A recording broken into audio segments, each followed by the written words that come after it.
Yesterday game was horrendous, bro. I mean, it was bad. I mean, this one might be one for the ages, bro. I can't even lie. The referees just exposed their hand so bad, bro. I mean, they just didn't care no more. They didn't care. The world was watching how bad the cause was. They didn't care at all. They was going to get their issue off against the Fever no matter what. And I'm here to tell you, that's exactly what went down, bro. I mean, they got their issue off in a major way, bro. I mean, there was countless of times I could literally look at the screen and know that was a What if the real MVP of the WNBA isn't even on the court? What if it's a referee, one with a personal vendetta and a whistle she clearly can't control? Because we just got our hands on footage so unhinged, it makes reality TV look like a nature documentary. Caitlin Clark didn't just get fouled. She got robbed. In broad daylight on national television, with thousands of people watching. And the evidence? Oh, it's all there. Clear as day. Messier than a toddler, let loose, with a full plate of spaghetti. You are not going to believe what this ref actually did. And the craziest part? Every single second of it is on camera. Let's get into it. So lads, today the referees gave the report on the situation, and it's even worse. It's even worse than I imagined, and it was pretty grim. Like, it was a pretty grim overall, it was a pretty grim overall. Watching the WNBA and seeing how things are run, seeing how things are done, and after you've seen what it looks like to get it right, and you come in and see something looking really wrong, you're going to call it out. It is what it is. You're going to be critical of players if they do something shady or classless. You're going to call that out. And there goes the whistle again. Not for a foul. Not for a travel. Apparently, just for the crime of being Caitlin Clark on a basketball court. Because let's be real, this stopped being basketball a long time ago. This is a soap opera with bad lighting and worse officiating. The referees aren't running the game anymore. They're running a personal agenda. Somewhere between the missed calls, the phantom fouls, and the straight-up I didn't see that elbow to the jaw moments, these officials stopped being referees and became something else entirely.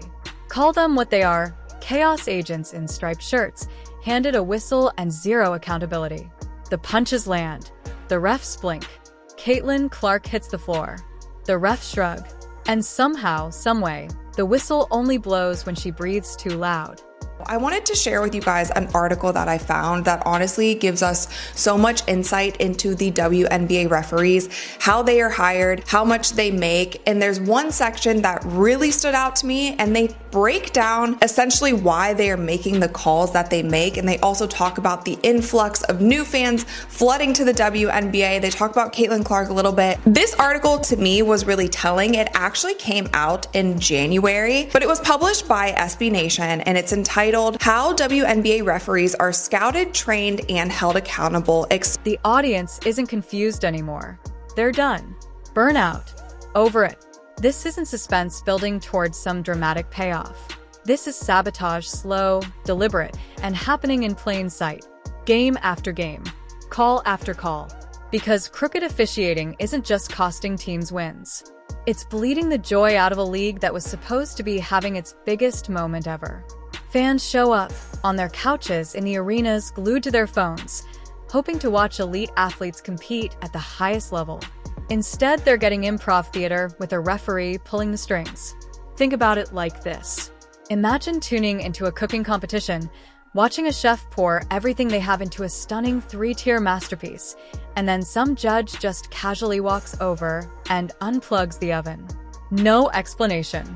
No apology. Just a shrug and a pointed finger at the contestant. That's Caitlin Clark's season in a single image. She's the chef. She's doing everything right. And somewhere between the opening tip and the final buzzer, someone keeps unplugging her oven, then standing there with a clipboard, acting like she's the problem. And she just keeps smiling, keeps competing, keeps showing up, while her cake melts into the floor. You would think with what they say coming into the season, Kathy was made it her business to let them know that, referees is going to be getting assessed for this next season and make sure they're making the right, proper calls. Man, at this point, we need NBA refs all the time, bro. I don't want these YMCA, junior league, high school ass referees, bro. We need real life refs because as of right now, they're costing the Indiana Fever major games that they definitely need to win. Let's be honest, Caitlin looks tired. And not the good kind of tired. Not the I just dropped 30 points in 40 minutes and left everything on the floor kind of tired. This is something deeper. Something heavier. This is existential exhaustion. The kind that creeps in when you slowly realize that it doesn't matter. That you could go out there and drop 60 points, break every record in the building, and someone would still call a charge on you because you blinked at the wrong moment. This woman is carrying a franchise. She's carrying a league. She's carrying an entire generation of women's basketball fans who finally had a reason to show up and stay. That weight alone would buckle most people. And what are the referees doing while she's holding all of that up? Tying her shoelaces together. Every single possession. She takes the court already fighting an uphill battle, and the people who are supposed to enforce fairness are down there at her feet, quietly making sure she trips. Then acting shocked when she stumbles. The audacity isn't even hidden anymore. It's just out there, comfortable, unbothered. And somehow, she still shows up. You remember how last year started? You remember the lopsided officiating that we got last year? The All-Star break comes around, the Olympic break rolls around, and then what did we hear from Lynn Dunn? Lynn Dunn goes on the Dan Dockage show, and she calls out the officiating. She calls out the referee. She calls out the WNBA. The lopsidedness that is being shown not in favor of the Indiana Fever. The clear biases when it comes to foul calls. The clear biases when it comes to not calling foul calls. Last year, it took us halfway. Of course she's depressed. Of course she is. And honestly, wouldn't you be? Imagine being world-class at something. Imagine showing up every single night and doing things on a basketball court that most people couldn't do in their dreams. And then slowly, painfully realizing that your biggest opponent isn't the team on the other side of the floor. It's the people in the striped shirts. The ones who somehow, mysteriously, repeatedly, almost impressively, manage to miss actual on-court assaults, but will stop the entire game because Caitlin Clark had the audacity to move her feet.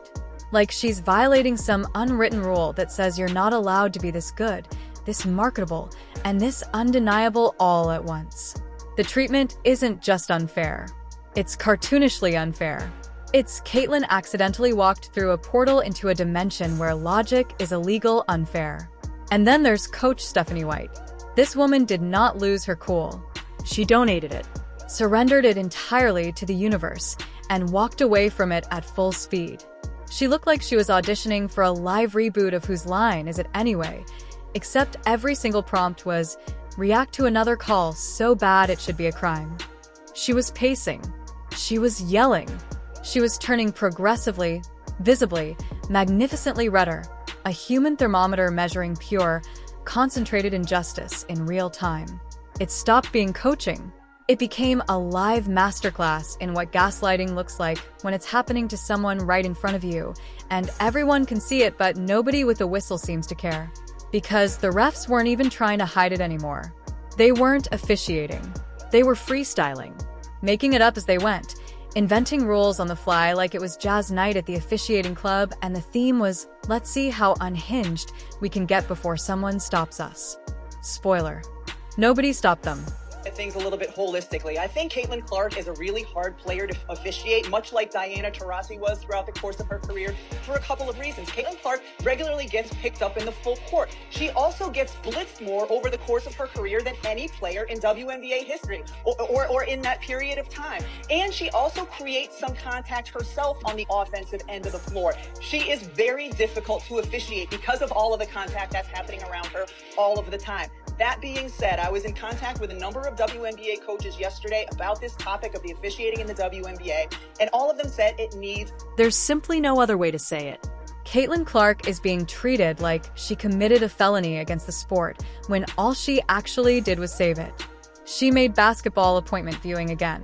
She filled arenas.